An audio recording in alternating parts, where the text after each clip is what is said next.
Yuk guys, ketemu lagi dengan kita di sini masih di segmen Sekelebat Info, di mana nanti di sini kalian bisa dapetin info terbaru dan terpanas tuhnya guys. Oke, hari ini tanggal 22 Maret 2023 ya. Dan untuk mengawali hari ini, kita ucapkan selamat buat teman-teman semua yang sudah memulai untuk aktivitas hariannya. Dan saya ingatkan kembali buat teman-teman ya, khususnya untuk pemeluk agama Islam, besok kalau tidak ada perubahan, kalau sesuai dengan kalender ya, adalah hari pertama untuk bulan Ramadan guys. Jadi teman-teman semua yang akan melaksanakan ibadah puasa, saya ucapkan selamat. Dan kita di sini juga ingin menyampaikan mohon maaf sebesar-besarnya ya kepada teman-teman semua jika ada kata-kata ataupun lisan kami di sini yang menyinggung teman-teman semua ya. Dan mari bersama-sama kita mulai bulan Ramadan ini dengan hati yang bersih. Oke? Kita langsung saja guys untuk melihat bagaimana update dari Global Crypto Market Cap. Seperti yang terlihat ya dari data Coin Market Cap mengalami kenaikan guys di 1,32%, masih tipis, tapi kalau kita lihat ya. Dan sebenarnya kalau kita lihat di sini ya, untuk Bitcoin dalam waktu beberapa minggu ini memang mengalami kenaikan yang cukup signifikan guys. Dan di sini pun terlihat ya dalam waktu 7 hari ke belakang mengalami kenaikan di 10,8% guys. Ini keren banget ya. Dan untuk hari ini masih struggle, masih sideways guys, masih menunggu data-data ekonomi yang akan segera di-announce ya. Salah satunya adalah data FOMC yang kemungkinan akan dirilis hari ini guys. Dan nanti ada informasi tentang FOMC ini guys ya. Dan untuk Ethereum dalam waktu 24 jam kenaikannya di 1,46% ya. Kemudian untuk BNB masih merah guys di 1,3%. Dan yang keren banget di sini guys ada XRP naiknya dalam waktu 24 jam ini ya 19,3%. Setelah kemarin bisa dibilang XRP itu adem-adem aja guys. Padahal teman-temannya untuk altcoin itu sudah pada naik, tapi XRP ini malah diem. Dan sebenarnya ini sudah saya prediksi dan kemarin pun kejadian. Nah, pertanyaannya kenapa XRP ini naiknya cukup tinggi? Ini sebenarnya masih belum jelas ya. Tapi kalau melihat dari berbagai sumber yang ada, kemungkinan ini ulah para whales XRP ya yang merasa optimis dengan prediksi dalam gugatan Ripple kemarin guys dengan SEC. Nanti ada informasi tentang XRP ini, nanti kita akan bacakan. Dan Cardano pun juga cukup lumayan ya kenaikannya di 9,8% guys. Ini keren banget. Dan nanti juga ada informasi tentang Cardano ini. Kemudian kalau kalian lihat di sini untuk pergerakan altcoin ya, sepertinya sudah mulai ada pergerakan setelah kemarin Bitcoin ini kenaikannya cukup dominan ya. Dan altcoin masih belum terlihat. Dan apakah ini sudah mulai ada tanda-tanda untuk altcoin untuk bullishnya ya? Kita lihat aja nanti seperti apa perkembangannya guys. Dan kalau kita lihat di sini untuk perkembangan harga dari Bitcoin ya, seperti yang terlihat dari chart di sini, sepertinya masih bertahan ya di area resisten di sini. Dan ini membuktikan bahwa para investor ataupun para holders ini masih menunggu guys beberapa informasi yang mungkin akan menjadi acuan untuk kedepannya, apakah investor ini akan melepas atau taking profit atau justru malah akan serok lagi guys. Dan buat teman-teman semua yang mungkin belum masuk di Bitcoin ya, saran saya pribadi kayaknya harus tunggu dulu guys ya. Kira-kira ini mau dibawa kemana? Kalau memang kalian agresif, bisa saja masuk sekarang nggak apa-apa. Atau jika kalian yang lebih konservatif, kalian tunggu aja di area sekitar di 26.900 atau di sekitaran harga 24.900 sampai 25.000 ya. Karena menurut saya pribadi sebenarnya ini sudah terlalu tinggi kalau kalian lihat di time frame weekly ya. Dan secara psikologi harusnya para investor itu mengambil profitnya dulu sebelum lanjut untuk bullishnya guys. Dan untuk informasi aja ya berhubungan dengan FOMC ini, kalau kita lihat dari investing.com, ini akan dirilis pada 23 bulan Maret ya, tepatnya dini hari nanti jam 1-an lah, sekitar jam 1 atau jam 1.30 guys. Kalau kita lihat di sini sepertinya akan rilis sekitaran jam 1.30 ya di FOMC press conference ini guys. Jadi kalian harus pantau jika kalian memang sangat membutuhkan ya untuk informasi FOMC ini guys. Nah, berhubungan dengan FOMC ini ya, sesuai dengan data ataupun perilisan dari newsbitcoin.com ya. Nah, di sini diinformasikan guys bahwa Gedung Putih atau White House ini mengatakan Biden memiliki keyakinan terhadap ketua dari The Fed yaitu Jerome Powell ya. Sementara perangkat FedWatch memprediksi kenaikan 25 basis poin minggu ini guys. Dengan Komite Pasar Terbuka Federal atau FOMC yang akan bertemu ya pada hari Rabu, dan masalah keuangan yang baru-baru ini dihadapi sistem perbankan Amerika Serikat, Sekretaris Pers Gedung Putih Karine Jean-Pierre mengatakan bahwa Presiden Joe Biden memiliki kepercayaan guys pada Ketua Federal Reserve Jerome Powell. Sementara itu, menurut alat FedWatch CME Group, probabilitas suku bunga target menunjukkan bahwa The Fed akan menaikkan suku bunga Federal Funds sebesar 25 basis point guys untuk minggu ini. Dan ada juga kemungkinan ya sekitar 26,9% bahwa Bank Sentral Amerika Serikat ini tidak akan menaikkan suku bunga bulan ini. Pasar berfokus pada rapat The Fed mendatang ini guys, itu nanti malam ya. Dan pemerintahan Biden yakin pada kepemimpinan Jerome Powell ini. Ini adalah minggu yang penuh gejolak di industri perbankan Amerika Serikat ya, karena 3 bank besar ini sudah runtuh kemarin guys. Dan Federal Reserve mengumumkan ya bahwa mereka akan sepenuhnya menalangi 2 bank tersebut guys. Selain itu, Bank Sentral Amerika Serikat menciptakan program pendanaan berjangka bank atau BTFP untuk membantu bank-bank yang gagal dan para deposan mereka guys. Selain itu, The Fed juga meminjamkan ya bank-bank tersebut senilai 164,8 miliar dolar untuk memperkuat likuiditas dan berkolaborasi pada 19 Maret ya dengan 5 bank sentral utama lainnya untuk meningkatkan likuiditas dolar Amerika Serikat guys. Lebih buruk lagi, sebuah makalah yang baru-baru ini diterbitkan menunjukkan bahwa sekitar 186 bank Amerika Serikat bergulat dengan masalah yang sama ya dengan Silicon Valley Bank. Dan saham First Republic Bank anjlok pada 20 Maret kemarin. Kehilangan lebih dari 40% nilainya dalam satu hari. Sementara itu pada tanggal 22 Maret, Komite Pasar Terbuka Federal atau FOMC dan Ketua The Fed Jerome Powell akan menentukan nasib suku bunga acuannya. Sebelum kejatuhan industri perbankan, Bank Sentral Amerika Serikat telah menaikkan suku bunga acuannya dengan cepat setiap bulan sejak saat ini tahun lalu guys. Menyusul ekspansi moneter yang signifikan dalam menanggapi pandemi COVID-19 yang membuat lembaga tersebut mempertahankan suku bunga di level 0. Ketika inflasi mulai melonjak, para anggota dari The Fed ini termasuk Ketua Jerome Powell ya, menyebutnya sebagai sementara ya atau temporari dan memperkirakan hal itu tidak akan bertahan lama. Namun ya, pengetatan moneter dari The Fed ini yang cepat atau agresif ya dalam menanggapi inflasi telah menyebabkan masalah yang signifikan dengan surat-surat berharga jangka panjang. Dalam konferensi pers di Gedung Putih pada hari Senin, Sekretaris Pers Karine Jean-Pierre ditanya mengenai pendapat Presiden Biden mengenai kepemimpinan Ketua The Fed dan apakah Powell akan digantikan sebagai Ketua The Fed. Tidak ada sama sekali katanya.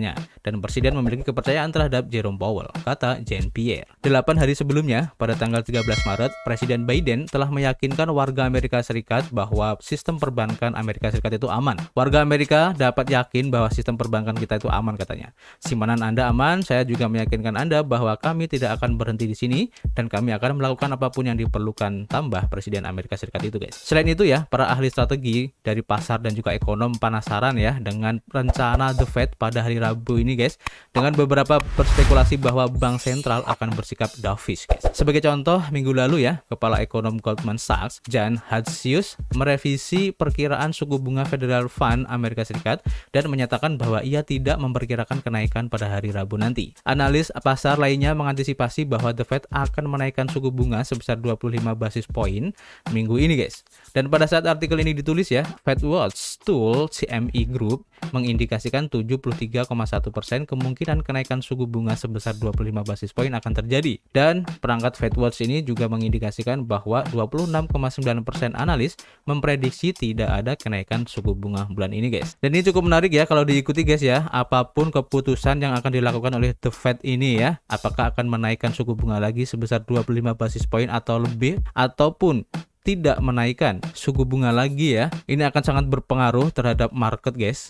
Dan jika memang ya, kenaikan suku bunga kemarin yang dilakukan itu yang cukup agresif telah mengakibatkan beberapa bank besar di Amerika Serikat itu runtuh, mungkin ini akan menjadi pertimbangan yang cukup kuat ya jika The Fed harus menaikkan suku bunga lagi. Dan kemungkinan bisa saja The Fed akan berhenti atau setidaknya tidak melakukan kenaikan suku bunga dulu untuk sementara guys, dan melihat bagaimana perkembangan ekonomi di beberapa hari mendatang guys ya. Ini cukup menarik untuk diikuti, dan tentu saja ini membuat sentimen positif ya dari para investor khususnya untuk kripto guys. Dan itu pun sudah terlihat dari kenaikan Bitcoin yang cukup lumayan, dan juga di beberapa altcoin yang bisa dibilang itu sebagai altcoin layer 1 lah ya, atau tier 1 guys. Dan itu sudah mulai terlihat seperti halnya ada XRP. Dan untuk kenaikan dari SRP ini sebenarnya masih belum jelas ya kenapa, tapi kalau kita lansir dari harian You.Today, di sini diinformasikan bahwa harga SRP melonjak 10% ya, dan sehubungan dengan sinyal penting dari SRP terhadap Bitcoin ini muncul ya.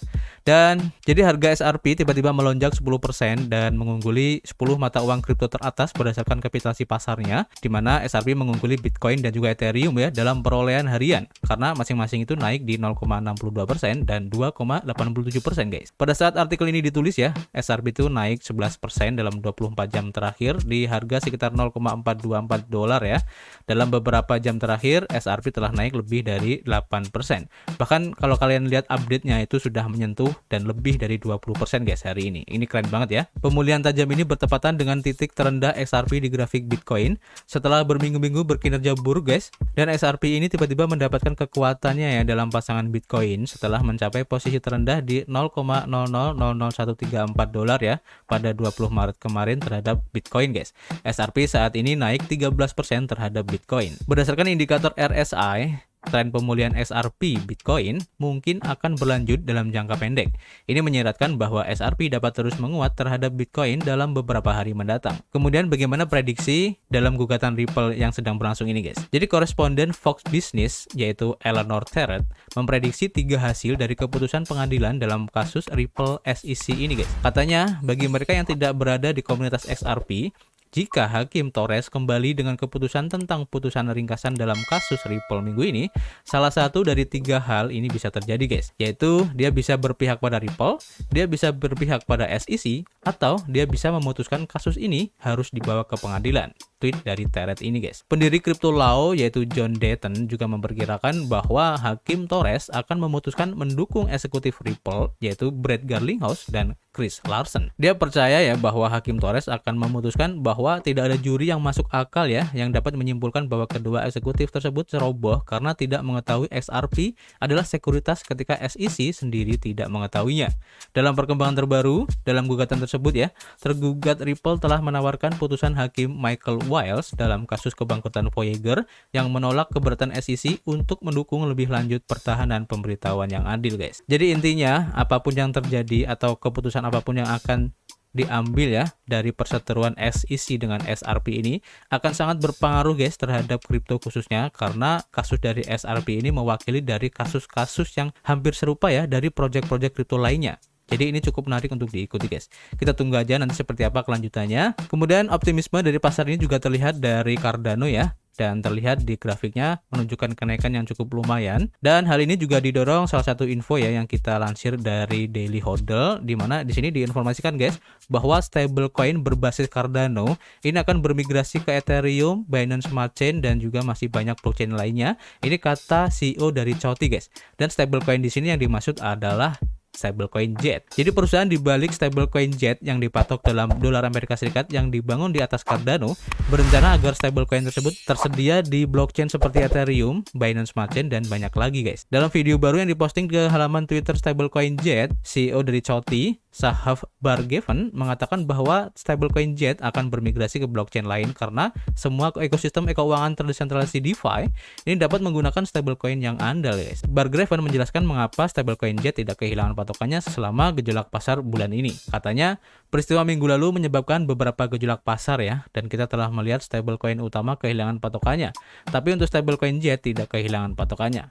Nah, dia menjelaskan mengapa demikian, yaitu karena Jet menggunakan 3 properti utama stablecoin. Antara lain, Jet ini bersifat terdesentralisasi, di mana Jet tidak bergantung pada fiat atau seseorang yang mengacaukan patokannya.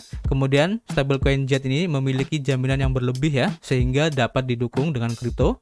Dan karenanya stablecoin Jet juga dapat diverifikasi guys, dimana nanti kita dapat melihat jaminan secara on-chain guys. Inilah mengapa kepercayaan tetap ada dan inilah mengapa Jet tidak kehilangan patokannya ya, meskipun stablecoin yang jauh lebih besar kehilangan patokannya. Nah di sini mungkin merujuk pada USDC dan DAI kemarin ya yang sempat di-pack. Kemudian CEO dari Choti ini juga mengatakan bahwa komunitas blockchain lain telah menyatakan minatnya ya terhadap stablecoin Jet ini karena keandalan stablecoinnya. Tetapi Choti selalu berencana untuk memperluas ke blockchain lain. lain guys. Stablecoin Jet akan ada di rantai lain juga, jelas di Ethereum dan Binance Smart Chain hanya untuk beberapa nama, dan mungkin juga akan ada di smart chain lainnya karena ekosistem DeFi membutuhkan stablecoin yang stabil dan dapat diandalkan guys. Dan ini tentu saja keren banget guys, dan jika memang nanti Jet ini mempunyai atau telah dikembangkan di beberapa blockchain lainnya, biasa ke Ethereum, Binance Smart Chain, Polygon, Avalanche dan lain-lain, sehingga Jet ini akan support seperti halnya USDT ya.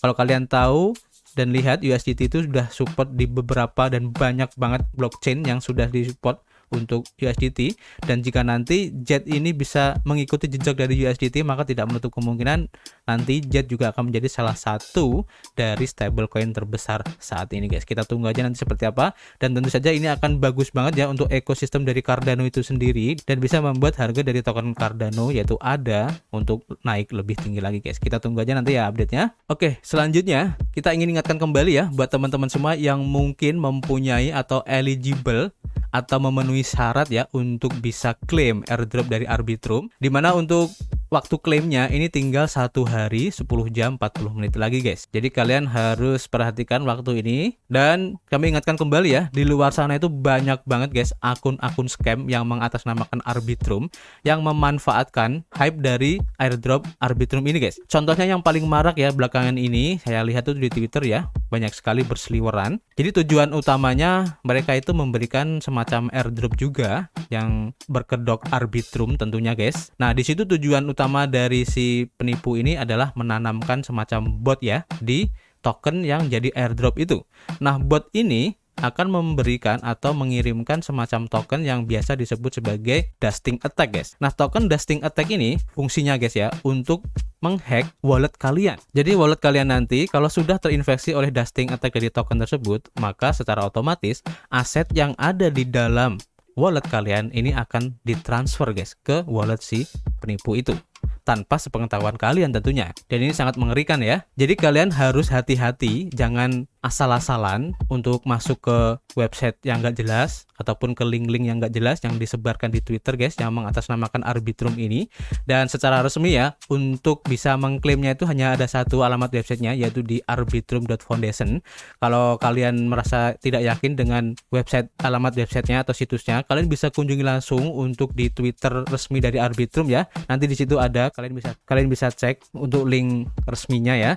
Jadi nanti kalian tidak akan tertipu atau masuk ke link-link yang nggak jelas guys. Nah, buat kalian yang mungkin eligible dan masih belum tahu caranya untuk mengklaim, kalian tinggal connect aja ya wallet kalian, kemudian kalian pilih wallet mana yang kalian gunakan kemarin-kemarin untuk interaksi dengan ekosistem dari Arbitrum ini. Contohnya di sini MetaMask, kalian login dan kalian connectin ya untuk akun MetaMask kalian. Kalau wallet kalian sudah terhubung, tinggal cek eligibility-nya. Nah, nanti kalau kalian terdaftar, maka akan tertera di sini jumlah token Arbitrum atau ARB yang kalian bisa klaim. Nanti akan muncul di sini. Nah, buat informasi aja, ini adalah beberapa aktivitas yang kalian lakukan kemarin ya, sehingga kalian eligible untuk ikut di airdropnya. Kalian bisa cek secara detail nanti di sini ya. Jadi cukup banyak yang perlu kalian lakukan untuk bisa claim token ARB ini guys. Dan buat kalian ya yang mungkin masih tertarik untuk bisa mendapatkan token ARB dari Arbitrum ini setelah listing di beberapa exchange besar ya. Seperti yang sudah dikonfirmasi, ada beberapa exchange yang sudah berkomitmen untuk meluncurkan token ARB, antara lain ada Binance, BitMEX, dan isunya juga ya,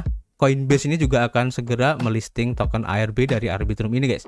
Jadi banyak exchange-exchange besar yang sangat tertarik dengan project Arbitrum ini.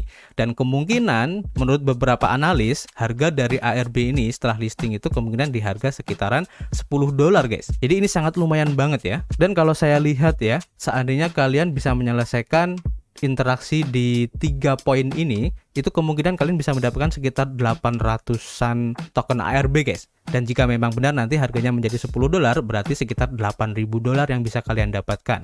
Nah, ini keren banget guys ya. Dan buat kalian yang masih ingin mendapatkan token ARB setelah nanti listing di berbagai exchange, ini masih sangat terbuka lebar. Nah, pertanyaannya kapan kita bisa membelinya? Nah, di sini ada yang cukup menarik ya, seperti yang diposting dari Twitter Miles Dasher ini guys ya. Dia seorang analis juga. Dan ini adalah beberapa hal yang perlu kalian perhatikan jika kita ingin mendapatkan token ARB ini di harga yang paling bagus guys ya. Dan jika kita melihat ya 3 airdrop utama terakhir yang sudah listing kemarin atau yang sudah selesai kemarin, yaitu token Blur, ada token Aptos, dan juga token Optimism. Nah, kalau kita mengamati dari pola yang jelas di sini ya, kalian bisa lihat di mana setiap token atau koin yang sudah listing ini dia akan ngepump dulu guys. Jadi setelah pendistribusian token airdropnya dia akan ngepump dulu tinggi. Ini pun terlihat ya untuk Optimism, Aptos juga, Blur. Nah, setelah itu turun guys ya. Dan turunnya di sini kalau kita lihat rata-rata itu di sekitaran 1 bulanan guys. Untuk Optimism kemarin itu turun dari tanggal 2 Juni 2022 sampai di tanggal 13 Juli 2022. Dari sekitar 1 bulan ya. Kemudian untuk Aptos mengalami penurunan di tanggal 24 Oktober 2022, kemudian sudah mulai naik lagi di tanggal 29 Desember guys. Ini cukup lama ya, sekitar 1 bulan lebih. Kemudian untuk Blur yang baru saja kemarin ya, ini di tanggal 19 Februari 2023, kemudian sudah mulai naik lagi di tanggal 11 Maret guys. Ini juga sekitar 1 bulan kurang dikit ya. Jadi nanti kalau kalian ingin membeli token ARB setelah pelistingan di beberapa exchange besar ya, nanti kalian tunggu dulu guys, mungkin sekitar 1 bulan lebih sedikit atau mungkin 1 bulan kurang. Intinya kalian perhatikan di area-area waktu pertama kali dia tuh listing guys. Kalau kalian lihat di sini ya untuk Optimism, dia juga menyentuh di area bawah, kemudian juga di Aptos juga area bawah, kemudian di Blur juga hampir sama guys.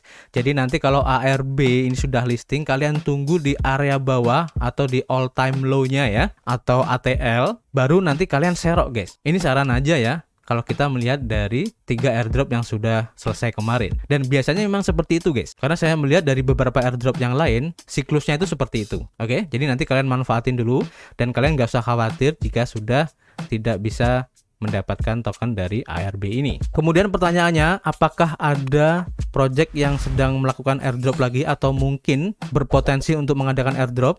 Tentu saja ada guys. Nah, di sini ada salah satu akun Twitter yang cukup bagus guys, dan saya juga follow di sini, yaitu namanya Airdrop Official, dimana untuk followernya itu sudah ada sekitar 89,3 ribu follower guys.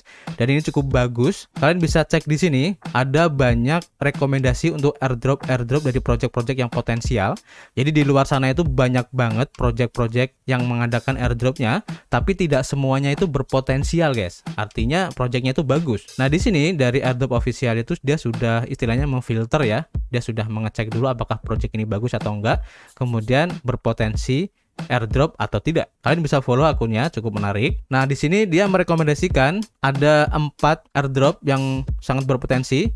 Yang pertama adalah zkSync dengan kodenya ZKS, kemudian ada MetaMask dengan kodenya MASK, kemudian ada Layer Zero dengan kodenya ZRO, dan ada Sui guys. Kalau Sui ini masih menjadi pertanyaannya apakah ada airdropnya atau enggak. Kalian bisa scrolling di sini guys, banyak rekomendasi yang bisa kalian dapatkan. Contohnya ada Space ID, ini juga sudah di-announce dari Binance ya, untuk Binance Launchpad-nya. Di sini dia juga memberikan rekomendasi untuk airdropnya yang mungkin akan diadakan juga. Kemudian ada Alpha Airdrop. Nah, ini juga cukup lumayan, kalian bisa cek sendiri nanti ya. Nah, di sini ada juga Scroll guys. Ini kemungkinan juga akan mengadakan airdropnya ya. Dimana Scroll ini projectnya cukup bagus kalau kalian lihat di projectnya. Dan project ini belum lama ya untuk peluncurannya. Ada juga Starkware, kalian bisa cek juga. Dan di sini juga ada the next 8 atau 8 biggest airdrop guys.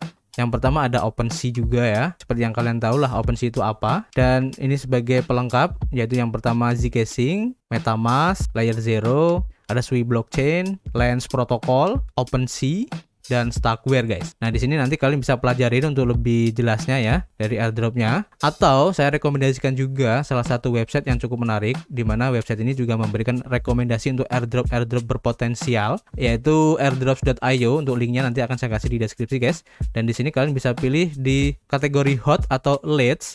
Nah, ini cukup menarik guys ya. Kalau saya lebih suka di kategori hot, di mana ini banyak orang yang istilahnya tuh lebih antusias untuk mengikuti guys. Di sini juga ada Arbitrum yang cukup bagus. Kemudian ada juga zkSync, ada Zigzag juga ya. Ini sudah terkonfirm. Kemudian Layer Zero, ada Starknet, Scroll juga ada. Kemudian MetaMask juga ada. Dan masih banyak lagi guys. Nanti kalian bisa klik di sini untuk lebih banyak lagi pilihannya guys. Dan kalian bisa cek di sini yang sudah ada tanda confirmnya, artinya di sini memang benar ada ya untuk airdropnya. Nanti kalian bisa cek sendiri masing-masing guys ya. Dan ini cukup bagus ya untuk websitenya buat kalian yang suka sekali mengikuti airdrop yang berpotensi guys. Oke, jadi manfaatin kesempatan ini sebaik-baiknya ya. Dan tentu saja kami ingatkan untuk teman-teman ya, selalu lakukan riset mandiri, jangan terlalu ikut FOMO guys. Cari informasi sebanyak-banyaknya dari project-project yang mungkin kalian tertarik ya untuk invest di dalamnya guys. Kalian bisa tulis pendapat kalian di kolom komentar, nanti kita bisa ngobrol banyak tentang hal-hal semacam ini. Dan tentu saja kita akan ketemu lagi ya di informasi berikutnya. Peace.